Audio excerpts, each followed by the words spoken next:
Hi, guys. Welcome to Threads Podcast. Life, I almost said GRH. What podcast are we on? Welcome to Threads Podcast, Life Unfiltered. My name is Jason. I'm Ben. And a special guest tonight, Mike Hamp. Hello, guys. How's it going? Awesome. Good. Yeah.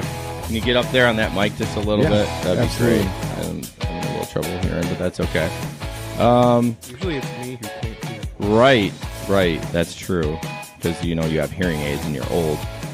So, Ben, why don't you introduce Threads concept while I bring up Telegram here? Yeah, and make sure everything technically is working. Threads Podcast Life Unfiltered is a show all about life. This isn't your typical Facebook news feed. It's not your polished Instagram. Take pictures of everything that you're proud of in life. This isn't that. This is life as it is. Unfiltered, raw, nitty gritty, sometimes frustrating, sometimes very good, sometimes kind of in the middle. So today we have the privilege of sitting down with Mike Hamp, who has lived a lot of life and has a lot of stories and a lot of hardships, trials, things that he walked through in order to get where he is now. So that's kind of the direction that we take on Threads. We want this to be an unfiltered, open, honest conversation. And lately we've been having several guests in, and it's just been a ton of fun hearing their stories and interacting. And, seeing that what we stand for here at the Threads Podcast is shared by so many different people with so many different stories from all different walks of life. And we're just super stoked to be here tonight. So, Jason, you want to tell us a little bit more? We met Mike tonight for the first time, but we communicating a little bit. And we heard you on the Eric Zane show. And I was like, oh, man, that guy's perfect for our show. I often wondered if Zane would be like, man, why are you stealing my guest? Like, hey, this is like my interview, but he did a great job too. We just divulge a little bit more deeper. So let's talk about your interests and hobbies first. Let's just get to know you as a person, and then we'll dive into the topics. Yeah, sounds good. I'm from Hastings, Michigan. Yep. I really enjoy fitness. I really enjoy working out. It helps me stay mentally sound. I found that through the last year or so, and it's become a really big hobby of mine. So I love music, just being outdoors and hanging out with my kids. Okay. Yeah. What kind of exercise? As you notice that we are larger gentlemen. I actually have a Tough Mudder tattoo. Awesome. Back in 2012, I actually did the Tough Mudder before it came to Michigan, and I wasn't really in shape. I mean, high school I was really in shape. Right. Yeah. But do you do like CrossFit or just hardcore running, or? Actually, CrossFit is definitely one of my top favorites. I'm part of an amazing CrossFit gym in Hastings. Okay. Nice. A huge sponsor of what I'm doing right now as well. That's so cool. And it's honestly been a huge part of keeping me sober, getting me and keeping me sober. And if I show up and put in the work, I feel amazing and I see results. And it's almost a good addiction. A good addiction. Right? There Absolutely. You go. So you have 4 kids, married and 4 kids? I am not married. Not married. Okay. Sorry about that. No, that's all right. That's that's the struggles of the battles that I faced. Right. But I do. I have 4 amazing children, 3 girls and a boy, and it goes 3 girls and a boy. That's absolutely crazy. Oh my goodness. Yeah, it's intense, especially as they get older. Yeah. I was talking earlier. My oldest daughter, Michael, she has got a driver's permit. Today is the first time we were out on the road. Oh my goodness. How was that for you? Yeah, I mean, she's good. She does a good job. Yeah. We put the work in. She put the work in, months and months of driving in the parking lots and teaching the fundamentals, and she listened, and it shows that she listened, and I feel kind of safe. Kind of safe. Okay. No, I mean, I feel good. She's just, 15 years old is still real young for me to think that they should be driving sometimes. But if I'm going to be with a 15-year-old, I'm glad it's Michael. Right. Okay. Can you do me a favor? Yeah. Speak louder. Yeah. So So I can feel it. my board is over there, I got and it. this is where I talk Do you to want Ben. me to go and turn them up? It's probably me. I I get a little nervous. It's okay. Yeah, I have a buddy that's listening, and I've been messaging him. I'm like, "How's Mike's audio?" Because it sounded a little quiet. He's like, "Oh, it's just a little low." So my bad. Yeah, no, it sounded better now. Okay. So don't be nervous, man. Yeah, no, I don't know what it is exactly. No. It's not you guys. No, I I think know. It's just I know. The concept of Okay. it all. Okay.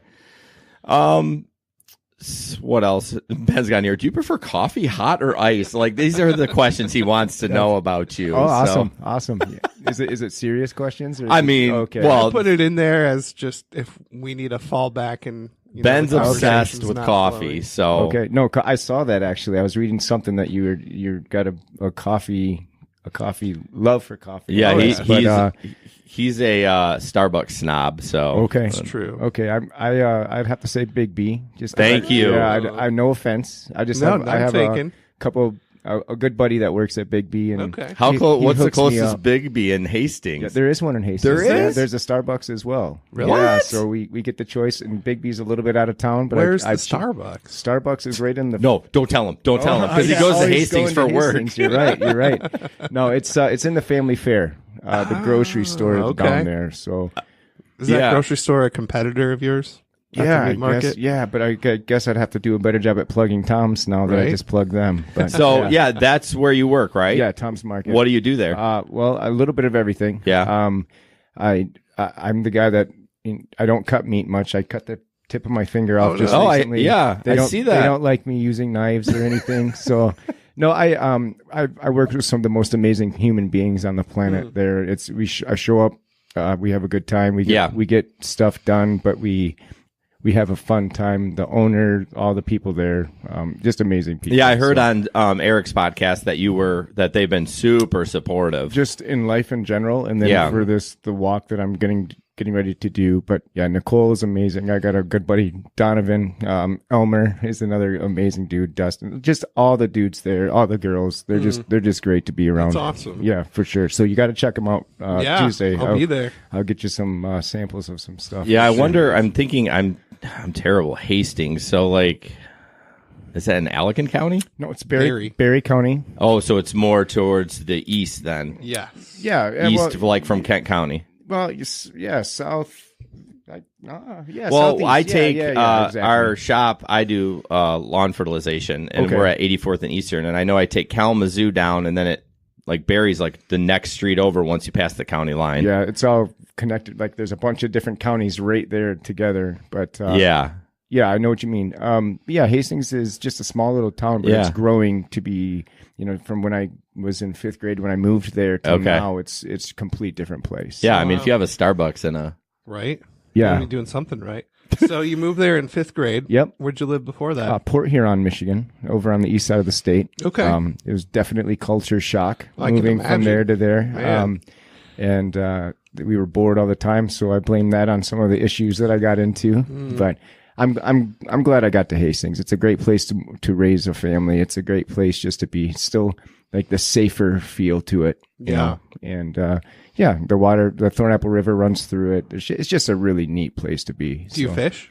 A little bit. I Okay. get some of those guys that I work with that I mentioned. They're huge fishermen. They take me out and we never catch anything. so that's why you don't fish. That's You're why like, I this don't- sucks. Yeah. It's fishing is not fun if you don't catch anything. I know. So It's so boring. I hate it. Yeah, My yeah. kids want to go, and I'm just like, can you find somebody else? I have a guy that can take you. I have a guy. Yeah, but that's what these guys say. Ben has a guy for everything. Kind of do. Okay. But no, my friend Russ, who I actually bought my car from, he is a fishing guide in Spring Lake.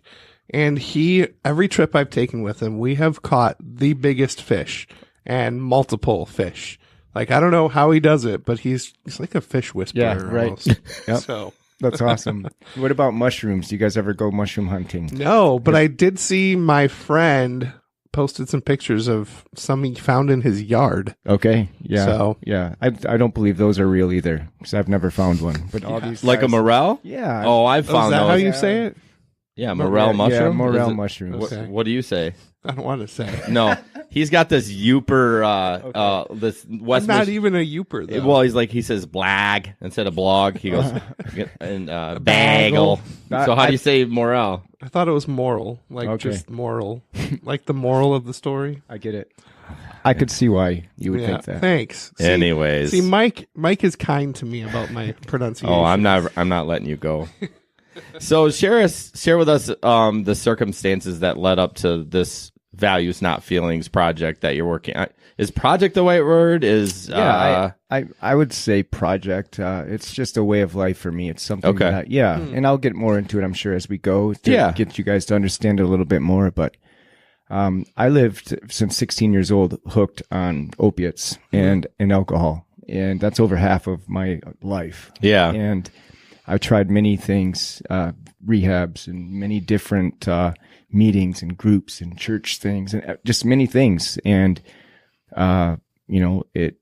it just kept happening. I just couldn't get out of that. I just couldn't get out of it. How did you get hooked on opiates? In high school, I had 4 shoulder surgeries. Oh, so, yeah. Wow. The painkillers. Yeah, absolutely. So 16-year-old, I battled this mental health thing from years even before that, so as soon as I get something like an opiate in my system for the first time, I was like, wow, this is pretty nice, and it kind of started calming some of those voices. And then here you are, like 30 years old, still hooked on them, and I went through overdoses and, just lost a lot of things in my life. Thankfully, I didn't lose my life. And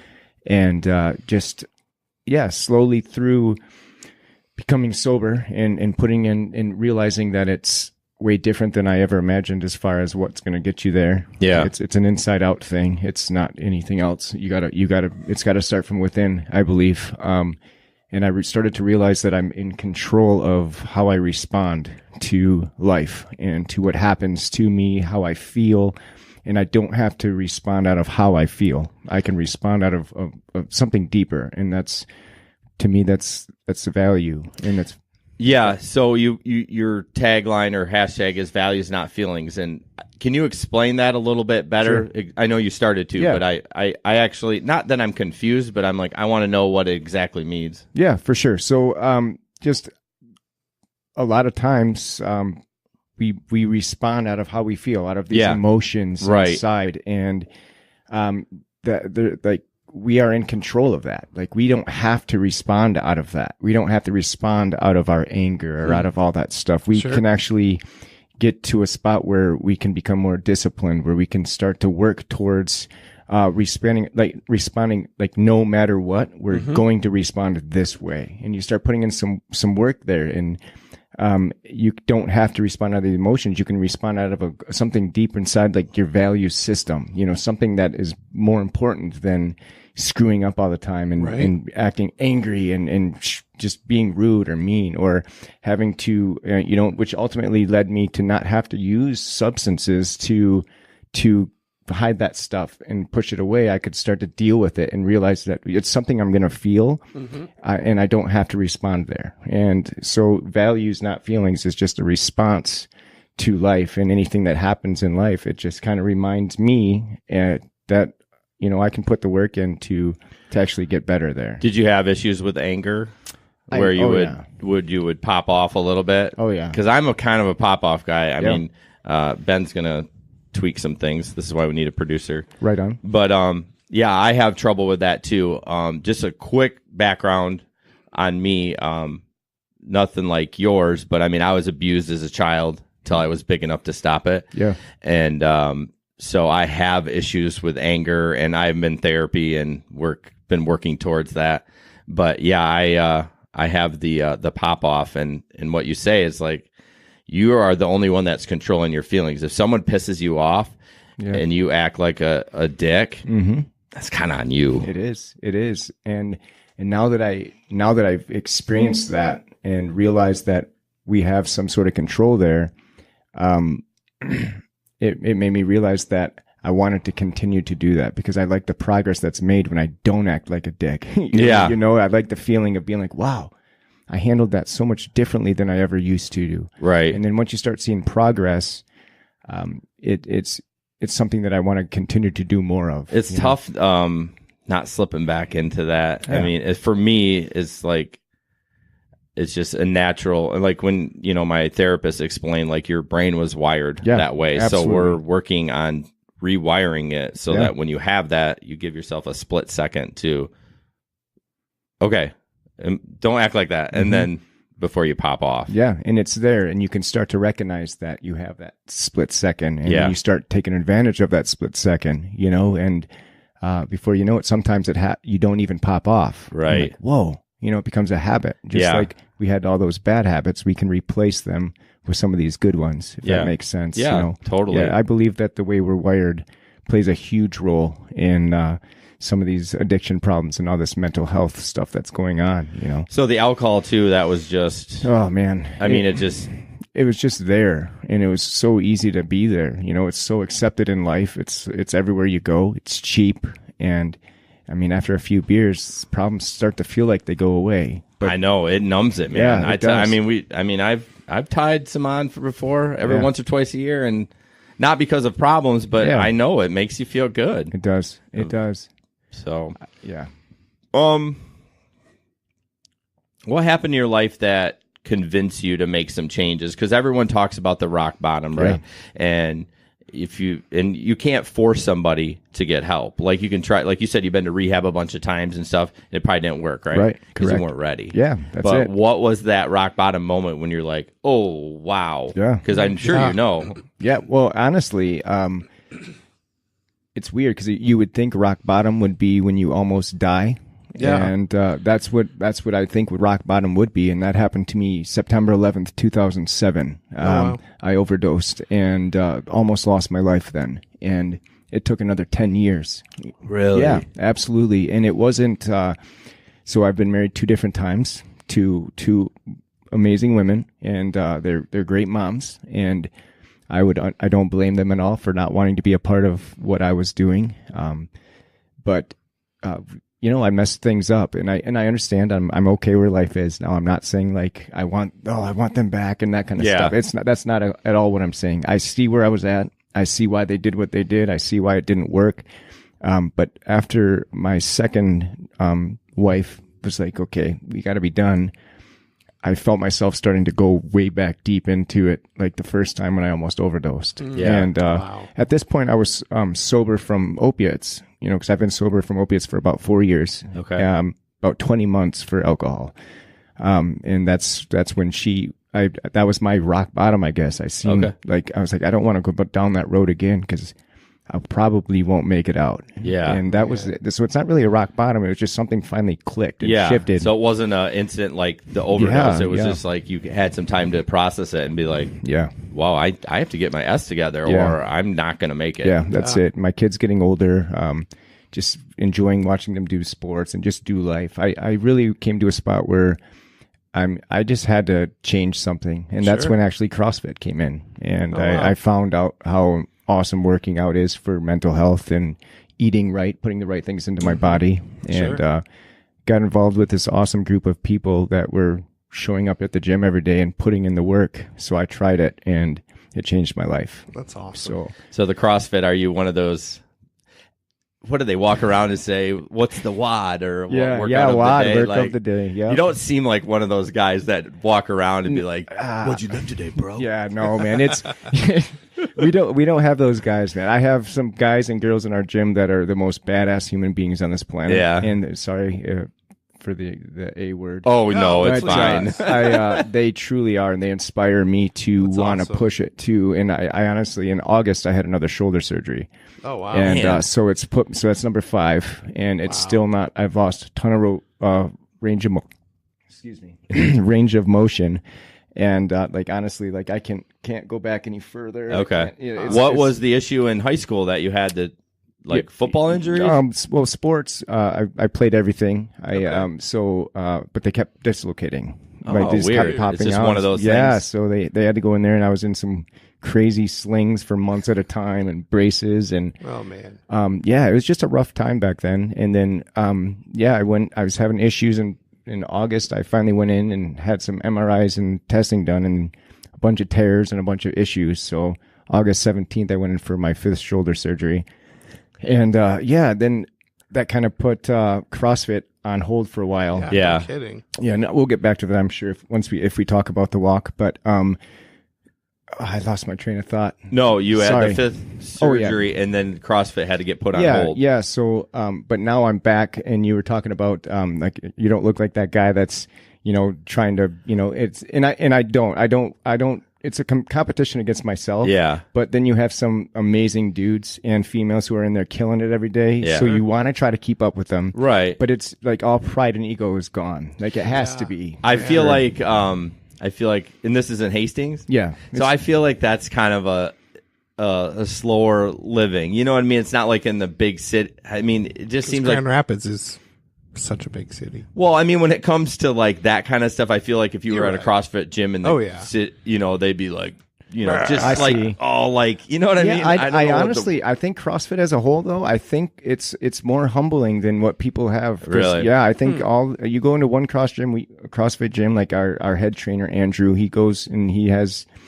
Goes to different gyms. Different people go to different ones, and you bring shirts back, and it's really consistent across the board. People are there to get stronger and better for themselves, but to see everyone else succeed too. Okay. So I think it's really, well, that's good to hear. Yeah, I think so. So I think you go to one CrossFit gym, you go to the next one, you might get that jerk sometime, but I don't know of any in our gym. Yeah. It just helps you. It's more of a battle against you, and you try to get better for yourself. And it is kind of a competition, but once that guy's done, you're over there giving him 5, and they're waiting for you to get done. And it's really an amazing atmosphere. I kind of feel like I would like it. You seem like the CrossFit type. Yeah, but I don't know, man. I think I'd hurt myself. Yeah. Because I know they do talk about making sure that you don't push it past the level that you're ready for. I have a story for you on that, actually, because right when I got sober, back on it was a crazy date, September 11th of 2017. So I overdosed September 11th, 2007. I got sober from alcohol September 11th, 2017. So I knew it was 10 years exactly. Wow. Yeah, so it's kind of neat how I didn't plan it that way. No. But when I got into CrossFit, I got something. I was hit with something called rhabdomyolysis, and my muscles started breaking down and releasing a chemical into my body. And it's actually more common in CrossFit athletes. Okay. Sure. I wasn't properly resting, recovering. So okay. my kidneys shut down. Oh man, I had a really, really rough time for a little while. So wow. just freshly sober, and then that happens. Yeah. So yeah, I actually could hear that I wasn't talking loud enough that time. Oh, good job. Yeah, You're sorry. your second. Well, this is the first time or the second interview on a podcast. Yeah, but I'm a drummer and I'm used to music, and I could just tell something wasn't right. Do you do are you regularly drumming? Like I used to. I mean, for years, and then I've kind of gotten out of it. It's still part of me, but I don't do anything very consistently. I have a giant set in the other room. Oh, sweet, I started man. taking lessons for a year and then just got busy. And Okay. I haven't. Yeah, it's still in there. Is it set up? Yeah. Nice, man. That's better than what I have. Mine's sitting at Elmer's house right now. So Okay. my buddy. Yeah, no, I want to get back into it, but I keep adding all these podcasts, so it's like I'm running out of time. I understand. But yeah, I've loved. Okay, I got to do the story since you're a drummer. It's a short story. How short? Short. When I was in 5th grade, the band director came and said, "Hey, what do you want to play?" And I'm like, always loved drumming as a kid. And he's like, "Oh, we got enough drummers. You should play the cornet." Awesome. So then I'm like, "All right." And I played the cornet, and then blah, blah, blah. And I was like, I always wish I would have played the drums. And then I was in music till I was out of high school. I ended up finishing up with the tuba. Okay. Like I went cornet, trumpet, baritone, and then tuba. But I always wanted to play the drums, and finally, like a year and a half ago, I convinced my wife to let me buy a set and took lessons. I really liked it.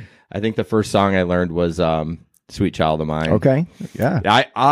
I wanted to learn the basics, but I told my instructor, I'm like, I want to learn songs that I like because it'll make me want to practice more. Makes it easier. So, Yeah. but yeah, that's. We'll get back on it. I know I have to.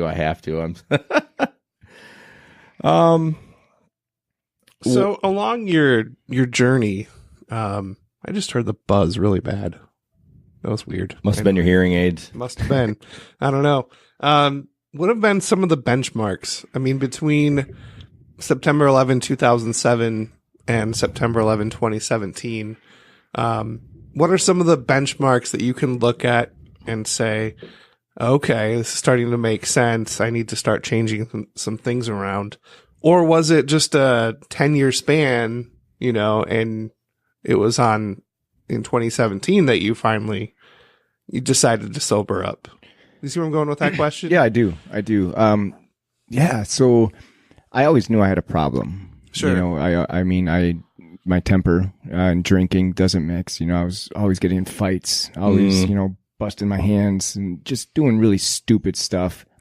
And then, you know, having kids and wanting to be an example for them, but not being able to unless I had something in my system, you know. So like I knew that there was an issue. I knew that I needed to try to stop, and then I would make some progress, and I'd only drink a couple beers here, and then I'd get away from some pills for a while, and then I'd fall back into it because nothing was getting fixed. I was just like finding some times of real good strength and like I get some momentum going, but nothing was really shifting up here. My wiring was not changing. I was keeping the bad habits. Sure. But I was able just to get some steam for a little bit, but then I'd fall back into it. And then I graduated from the police academy in 2006, and that was a dream of mine. I wanted to be a cop. And I always knew I wasn't going to be a cop. You know, I wanted to, but in here, I self-sabotaged. Excuse me. And I knew that my issues, I mean, they didn't want me on the streets doing that job if I couldn't even, you know, handle normal life. You know, cops are amazing human beings and soldiers and anyone that's doing that sort of job, you need to be mentally sound or you're going to cause some damage somewhere. And so that felt like failure to me. I went through the EMT program. I just wanted to help people. Yeah. And I always wanted to help people, and I knew it. I just never felt like I could because I had these issues all the time. Yeah. You know, and that makes sense. I got really sick of feeling like a failure. And, you know, it all led up to about that. Shoot, sorry guys. No, you're good. Until about 2017 when I really just felt it inside that I really had to truly make a difference and really do something different with my life. So if that answers your... No, it definitely does. That's good. Damn it, I had a good question and I got sidetracked. You want to think about it for a second? No, go ahead. Okay. Well, talk to us about your family. Okay. Whether that's, you know, dad, mom, brothers, sisters, and more specifically, how has your family reacted to? I don't want to assume that it was a positive thing, but right. You know, how has your family played into this journey that you've been on? Yeah. First of all, I know my mom and dad are probably listening, so I want to say hi to them because they're awesome.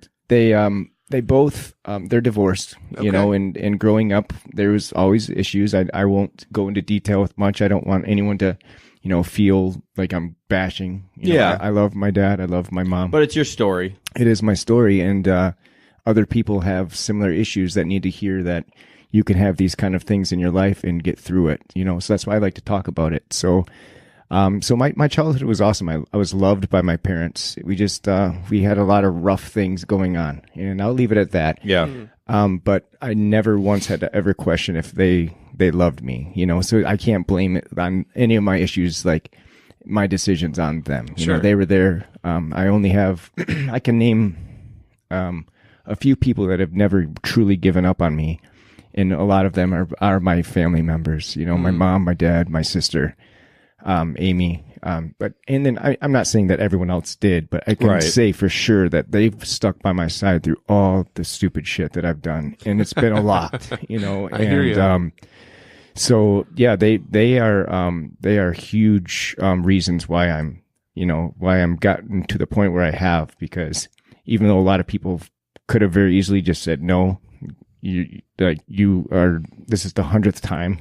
You know, get your shit together. Yeah, exactly. And it's not that they didn't say that, but it was tough love a little bit, but they supported me. And they didn't just walk away. Yeah, you're right. And you know, to this day, my mom is the most tough, amazing woman I've ever met, and she truly has been that person. And I'm not saying that the other ones aren't, but she deserves the world, you know, because of that. So now they see that progress is made. Yeah, they're excited about it. They're liking to see what's happening in my life now. So that's really cool. Let's talk a little bit about the walk. Yeah, I'm super excited, and you're going to finish it. Well, I'm probably jumping ahead, but you're finishing up doing We should probably start by talking about what is the walk. Okay. Go, Mike. Okay. Ben's right. Let's talk about the walk to awesome. to raise. That was recorded, and I'm going to pull that sound clip. I'm going to play it every time I'm right about something. Yeah, you're going to get a little button that says Ben was right. Ben was right. That's awesome. So the walk is for raising money and awareness for mental illness. Yeah. I mean, the money is money's always helpful with things, and I have vision that I want to really help people. So money helps with that. Right. And I don't necessarily like saying raise awareness for mental health and addiction, because I don't believe that awareness has to be made, because it's everyone knows that it's an issue. So what I want to do is I want to show the people who are in the in the front lines and in the pits of hell of this addiction mental health battle that there's hope, that you can really get out of what that struggle is like, even though when you're in the midst of it you don't think you can. And with this walk, I'm able to get out and do these sorts of things and start sharing my story, and then say, hey, this is where I was. Yeah. It's not yay me. It's not like, look at what I can do. It's like anyone can do it. Yeah. Look what I did. Yes. You can do it too. Yes. That's the point. And if money comes in with that, that's great. But more so than that, I want people to get out of that place, because no one needs to be living life there, because we only get one shot, and the more we're there, the more we don't get to enjoy life. Right. And I want people to enjoy life. So what inspired the walk then part? Yeah, it's cool because we talked about a lot of it, but my shoulder surgery in August. Oh, okay, that's right. Yeah, so I was, sober and CrossFit and working out. I was running. Which is another issue I kind of talked about on Eric's podcast. I have a bladder issue. When I run, there's trauma in my bladder, so I pee blood, and it's terrible. Ooh. It's kind of scary, but I don't like it, and it's an excuse to not have to run. But when I had this surgery, I got into a darkness again. I hit a wall. Sure. The last surgery? Yeah, in August. Okay. Yeah, so I kind of messed it up on Eric's podcast, because the when I got rhabdomyolysis was freshly when I was sober, and I had to take a break. I hit a funk then, but I was quickly able to get back into the gym. I'm still not fully back into the gym since August. Oh, wow. Oh, wow. But I'm in there, and I'm pushing it, and I'm doing a lot still. Excuse me. So, back in August, I only could walk. That's it, and so I was just walking a lot, and I was the house was caving in on me, literally, because I was hitting a funk. I was in pain. I was dealing with a lot of things, and I just didn't know how to handle it. So I started walking, and my mind, when I was walking, felt more clear. It just felt like, hey, there's something here. There's something about nature. There's something about getting out. I'm still working out my body a little bit. I'm still moving. And just one day, I was just like, I wonder how far I could walk. You know what I mean? And how far did you go? Well, I don't know that day, but I've been training. I've been training super hard for this walk. So I've been walking, tons of miles now with heavy backpacks. And I have to get ready. I'm training just my butt off for this, and you have to at this point. Because if I don't make it to St. Ignace now, I'm in trouble, So how many miles is that? It's 284 miles. Dang. So when I thought about how far can I walk, I just kept walking, and just every day I would get out and do that. And I heard about them crossing the bridge on Labor Day. Yeah. Mackinac Bridge, and just the way that my brain works, somehow it came together. Like, I'm going to walk to Mackinac City and walk the bridge on Labor Day. Okay. And brought it to one of my buddies, and then brought it to another buddy, like the TriFit, my buddy Andrew at TriFit, and a guy named Justin Schultz, who has backed this from the beginning.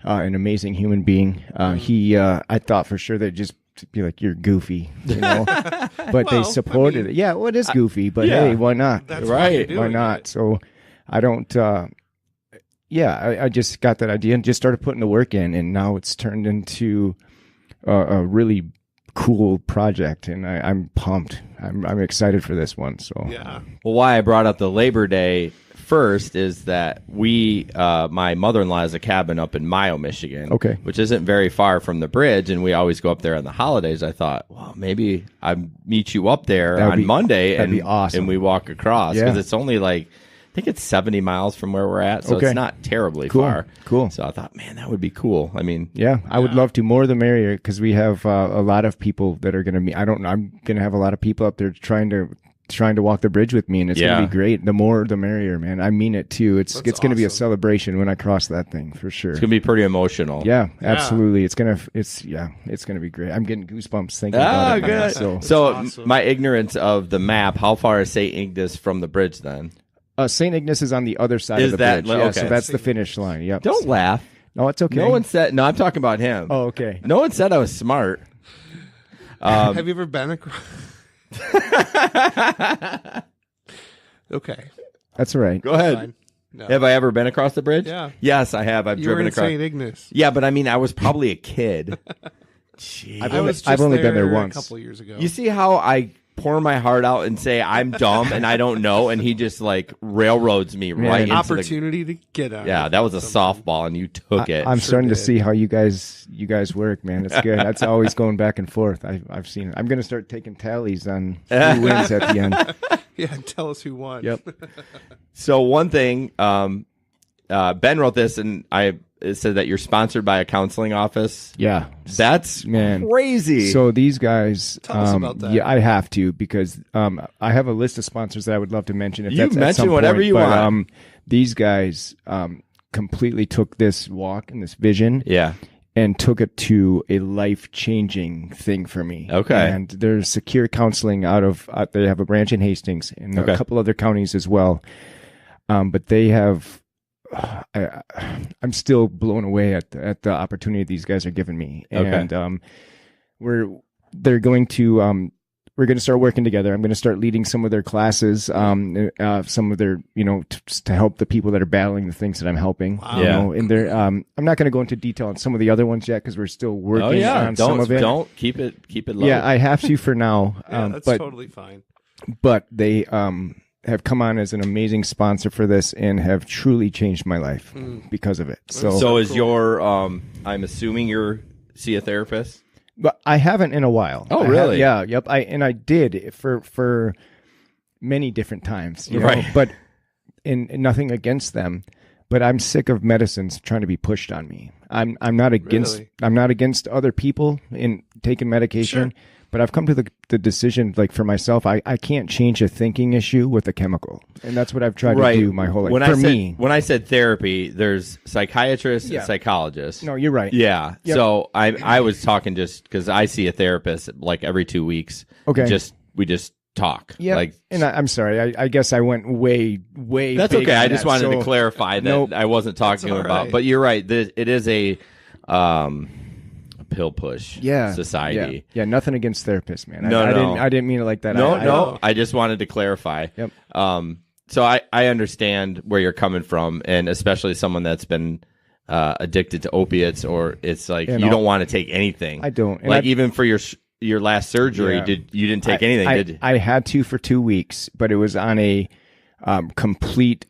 Like I had two different. Like my mom was like completely controlled. I didn't know where anything was. Okay. And I had to, but so I still say I'm sober for 4 years because I didn't even want the stuff. Yeah. But they did so much work, and it completely, when it was in my body, I hated every second of it. I'm glad I did though, because I've never hated them before. I used Right. to love them, Yeah. and so I know that my mind shifted, but I have no want to have them. But they did a lot of work, man, and Yeah. I was tore up pretty well, so I had to do something for a little bit. But then I also found CBD oil, which is okay. very beneficial, and I'm sponsored by an awesome CBD company. That's Are you really? Out of Very Hastings, cool. they're called Be Phenomenal.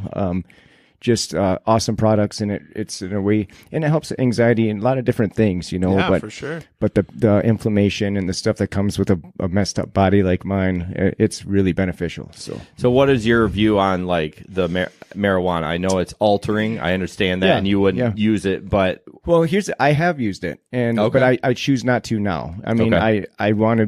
I got to a spot where I want to depend solely on my mind and my thoughts. I want to be in control fully, and I see that I'm not against it, but I'm also against the fact that it can be abused just like that. Yeah. So it's something, if you can abuse it, and I would, you know what I mean? you're like, I would. I Yeah. need to stay away from Yeah. it. So I have to. I just choose to stay away from it now. But I see that it can really do a lot of good. It's a plant that can help a lot of people. But for me, I try to stay away from all the psychoactive stuff now. Yeah. That's you know? probably a good Yeah. idea. Well, Ben and I have these awkward pauses. Yeah, because where... he yells at me for taking over the interview. Then I'm like, so we're kind of done. So I'm waiting for him to jump in. He's like, he doesn't even have it open. I understand. I think you guys are awesome, man. No, seriously, you guys, make a good team. The nervousness has gone away now because of you guys. So yeah, we try to keep it pretty low key on here. Just with I was putting together some thoughts, and then I realized that the question was answered, and I had to come up with the next one. So my brain was trying to keep up. But at any rate, just talking about the CBD oil and the marijuana, I have a almost 13-year-old son, and being the testy, rebellious punk he is at times, we've talked about marijuana, we've talked about CBD oil, and he's like, it's harmless, it's a plant, it's not going to do anything to me. And I was like, you know what, bud? When you're in your 20s and your brain is fully formed, you're right. Yeah. And it's up to you at that point. I said, but you are a teenager. Your brain is just developing off the charts. There are so many neurons and connections being formed. This is going to screw with your mind if you start now. And that's why it's a no-go. So yeah, I'm definitely with you. That's just kind of where my brain went. Just the conversations I've had with my son. I fully agree with you. And I think even as you get older, I think cannabis is dangerous. If you do too much, it can take you to a place where it breaks you mentally, and it's hard to come back from that sort of thing sometimes, Definitely. So I see the benefits. And if there's going to be something used, I would say that's the way to go. Right. But that's just an opinion of mine. But kids, and I think they need to stay clear of the psychoactive part of it. There's a lot of good things about it, but, yeah, I say steer clear until you develop for sure. One of the things I like your website. I saw. Did you put it together? No, my buddy Justin Schultz there that I told you about. That was from the original guy that helped me. He owns a website company, JPixel. So it's funny. One of your pictures on there, he gets his pictures from Unsplash, because when I was creating that post today, I saw this because you go to Unsplash and you just search for what you want. I went walking and I almost used that picture, and I was like, oh, that's like in the desert. That's really not. No, right. No, it's true. Cause when I started, I was in a brace. So, and when we wanted to get pictures, but we didn't want to put me of a brace. So we had to figure out something. Unsplash is a great site because it's all free, royalty free. So you can use it. So cool. Are you still doing, AA or NA at all? No, I haven't. It's not that I'm not too good for them or anything like that, but I found what works for me, and I just try to stick to my routine. But I would like to go and maybe lead some groups or speak at some of these for sure. I would love to do that, but I don't think I'm safe by any means, but I feel like I found what finally works for me.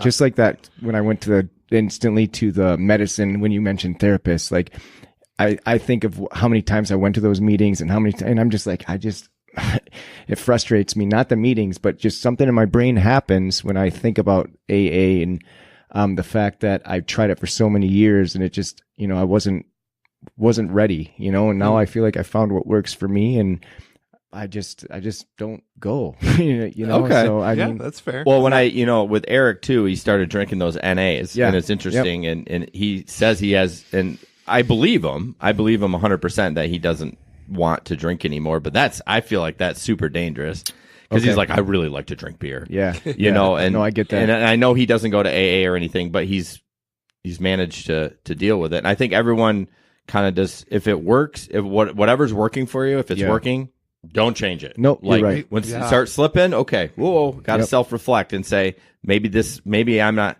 doing the right thing, and maybe I need AA, or maybe I need to talk to somebody.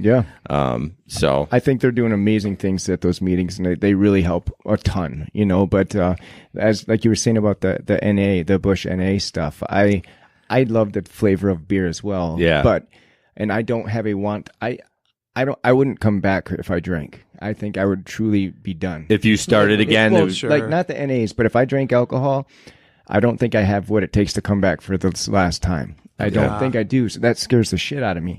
So I don't want to, but I don't know. I don't feel like that would trigger me in any way, but I don't want to test it yet. You know, and I'm only 20 months sober from alcohol, you know, and there's a new one out from Heineken. It's a 0.0. Yeah. And that Heineken was one of my favorites. You know? I hate Heineken. Okay. See, a lot of people say that. Oh, it's gross. I actually heard the Heineken. I listened to Joe Rogan's podcast, and they sponsored. They were having a Heineken. I was like, this is kind of a sellout for me for Joe because I understand because he's big on the weed and I'm like you're literally drinking non-alcoholic Heineken. Right, I mean, right. They must have paid you a ton of money. Yeah, he's just talking about how they just sent them to him to that day. Yeah, drinking them did cold. you hear that? Yeah, I can't remember. I think yep. it was who was on there, comedian, somebody. But I was just like, seriously, Joe, come on, you. I mean. He just doesn't seem like the sellout type, but I thought you're literally drinking a non-alcoholic beer. Crazy. Like, you just lost your street cred, man. Yeah, no, I got you. That's so how can people? I see you have sponsorships. Yeah. What does that entail as far as what are you going to do with the money? I think is it just it's going in your pocket and we get the no? But I'm just curious. No, that's and a good I think question. People want to know. And that's it. And that's why I try not to like get on and talk about the money part because I don't want anyone to think that's what I'm asking for. Sure. It's definitely no one does, right? But I mean, I was just curious. No, so any dollar that comes in goes right into a business account for values, not feelings. Okay, and it's sitting there. I'll use it for things like some of my equipment that I need for the walk. And, but anything else is going there to help the vision bigger. Cause I want to start, a mentoring program that involves hiking, that involves getting outdoors and, anywhere from kids to anyone battling addiction and get out and start getting some one-on-one time and some group stuff. And I want to have that money available to start that. And then also, a while back, we lost a good friend named Brandon. We called him Donnie, and he lost his life to a battle. He's only 30 years old, and drinking was a big part of his life. And we watched him, lose his life right in front of us with that stuff. And he left behind children, and I want to start helping that as well. So the funds are going towards stuff like that. When they come in, because really, I have a lot of sponsors, but like. I'm not saying like tons of money is coming in, Right. Yeah, no, for sure. Yeah. So, but anything that comes in, it doesn't go into my pocket. Sure. I still work full time and I have a buddy that helps me with the account. So then there's another person on it. It's just so everyone knows. Like, he's not taking that money. Have you started the process of creating a nonprofit? Yeah. So we've talked about it and we just wanted to see what kind of funds came in. Yeah. So after the walk, then I would really like to get that going as well because that costs quite a bit of money just to get that going, Yeah. And, so I'm hoping to get that done after this first walk because there's many more in the works as well. So let's take this full circle and go back to something we talked about in the very beginning, and that is your whole values, not feelings. Okay. That is something that's so pivotal. Like, it's just like when you grasp that concept that in order to be successful in life, you have to respond not out of feelings, but out of values and what's behind the feelings. So I guess I'm just curious where my brain goes with that is who or what introduced that idea to you? Yeah. It's a book, 7 Habits of Highly Effective People. Stephen Covey wrote it. And it's name sounds familiar. Yeah, it's an amazing book. And honestly, I'm getting into reading now more than ever. I just didn't like reading. Yeah. I like audio. Yeah. That's why I got so excited about podcasting. Right. Yeah. For years, I listened to podcasts. I'm like, this is the way I want to get my information. Yeah. No, and I agree with that. Yeah. It's just, it was one of those things I needed to change. That habit was changed. I started reading a little bit more. I started seeing progress in my life in different areas. So it's important to me now, but I love listening to books on tape and podcasts. That's my number one for sure. But this book was sent to me by some family out in California. Okay. And just talking about values and what those really are, and that, it's an inside-out fix. It's an inside-out process of, getting that wiring changed sometimes, and I always looked for outside fixes, chemicals, people and stuff like that. And I realized, no, you got to shift it from in here first. And I started just putting some effort into those thoughts, and that just popped into my brain, just like the "how far can I walk" concept. You know, it just stuck, and I started writing it on my hand. That has been on my hand every day. It's just something I write to remind myself. It's real, and that's the fix for me personally, and I think it can help other people. You know, it's a basic concept, but like you said, if you grasp it, things start to shift. So absolutely, yeah, that's really good. Kind of where that started from. Time to ink that in, man. Well, here's the deal. If I don't write it every day, it becomes like all the other tattoos I don't see. Yeah, that's true. Yeah, I have them, you know, and I see them, but they don't ring a bell. But if I have to pick up a pen every morning and write it down, that's so interesting. Yeah. That makes sense because, like, once you get the ink, you're just like, all right, it hurt at the time, but you're like, yeah, exactly. It looks cool. I mean, you get it touched up once a month. I don't know. Right, exactly. So it's just we're creatures of habit, and that's just a habit that I've gotten into to remind myself on a daily basis. Yeah. Okay. This is something that's not in the itinerary. See what I'm doing here, Jason? I appreciate that. Really? You appreciate going off script? I mean, somewhat. Okay. Are you nervous about what I'm going to bring up? Just go for it. I am. Well, we already talked about it, Mike. Just kidding. So the other, I don't know who it was or what I was listening to, but somebody was tying together multiple news stories and saying, hey, now there's an issue here. And the news stories that I'm referencing are within the last 24 months, there have been, I want to say it's 4 or 5 men in their 20s to 30s who decided that life was too much to handle and they had no escape, no way out. So each 4 or 5 of these individuals drove their car into a body of water, whether it was Plaster Creek over by the wastewater treatment plant in Grand Rapids. There was a guy who drove into a body of water in Muskegon. There's one up north. It was just like more than just once. And when something like that happens more than once, you start looking at what's the pattern here. And the pattern that was being referenced was there's a mental health crisis among men in their 20s and 30s to a point where they take the most peaceable, if there is such a thing, way out. And instead of violently, shooting themselves or whatever, they're just driving their car and sinking and drowning in water. I couldn't remember who I heard mention that. I asked Mike if it was him because I was kind of tuning into some of your stuff, but what's your reaction to that? Like, what would your words of encouragement be to those guys that are feeling like there's no way out? Yeah, well, I did do some research. There's a couple in Chicago. I think March and April there was one each, and then somewhere in Lawton area. Yep.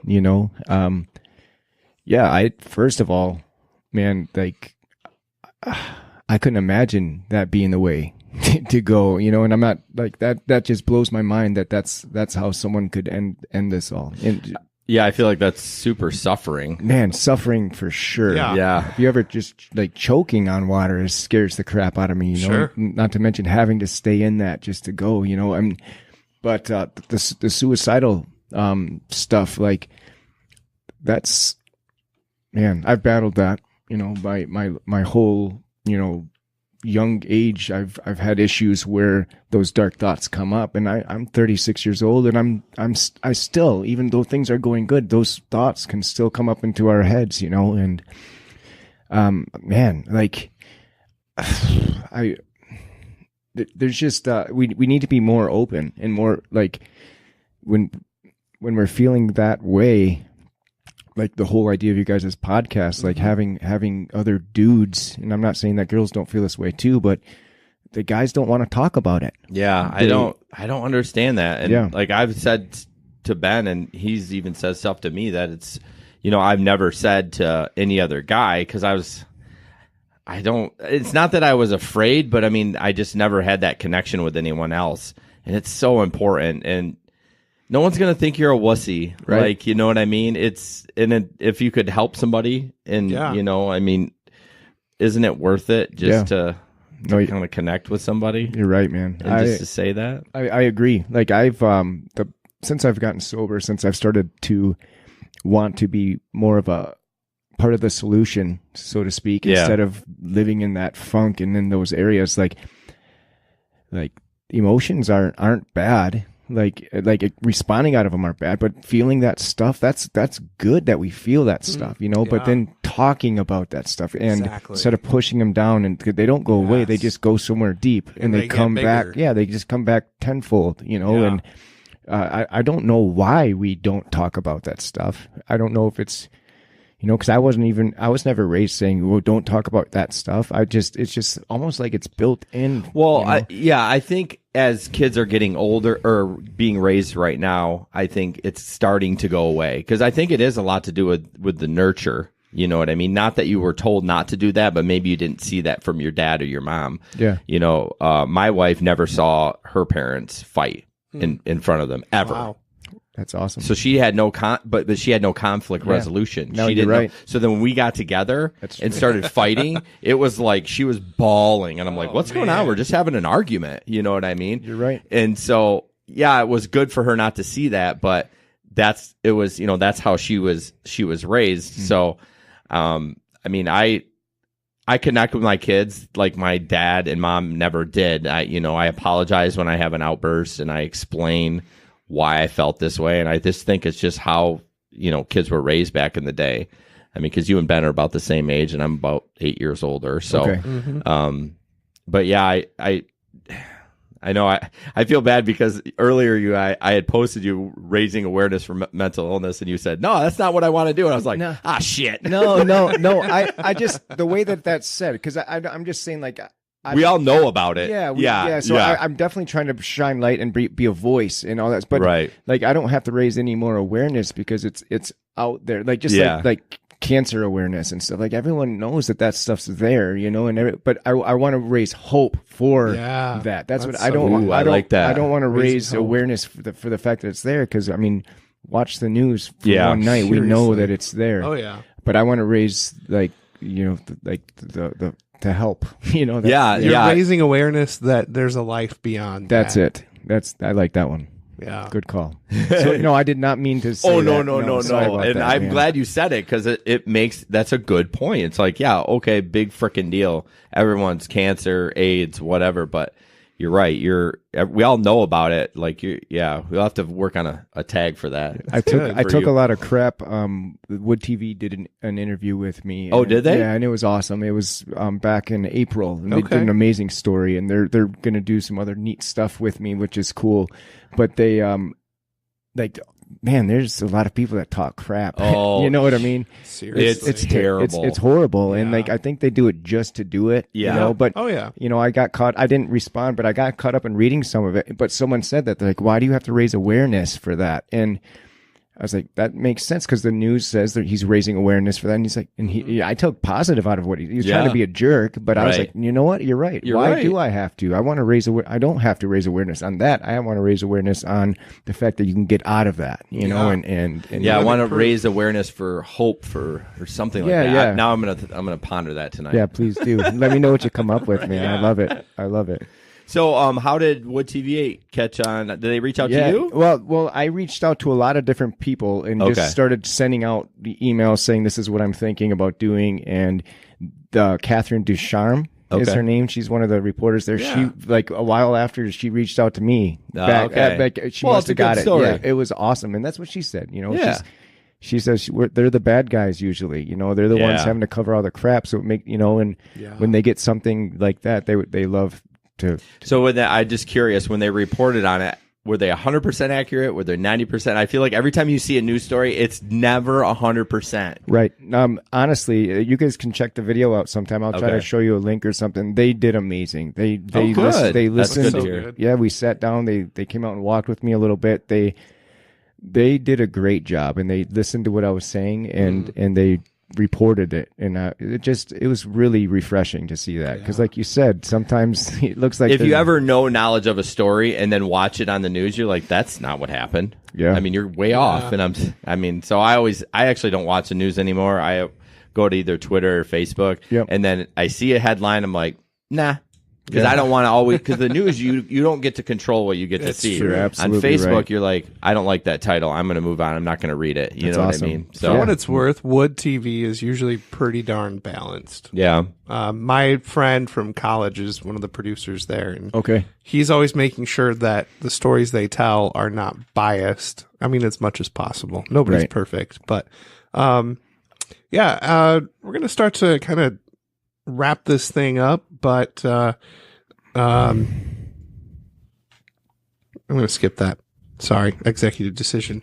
So one thing that we like to do with our listeners is just kind of leave something that they can do to get behind you or to stand with you in this. A call to action, I guess you could say. What would you like listeners who just heard your story, most likely for the first time, what can they do to best help you in not only the walk that's coming up, but just values, not feelings in general?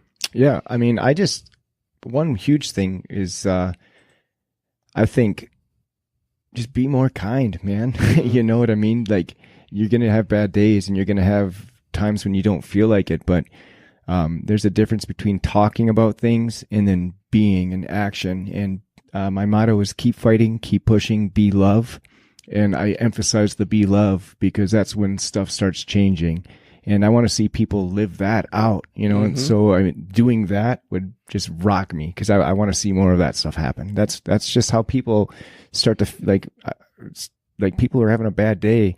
If someone's kind to them, that helps, man. Oh, Yeah, that's so true. I fall into that habit every time when someone pisses me off or cuts me off or is like rude. I get pissed right away in my head, and I try to think, well, what if that if they're having a shitty day, like maybe I should have just held the door for them, or doing something small or smiling.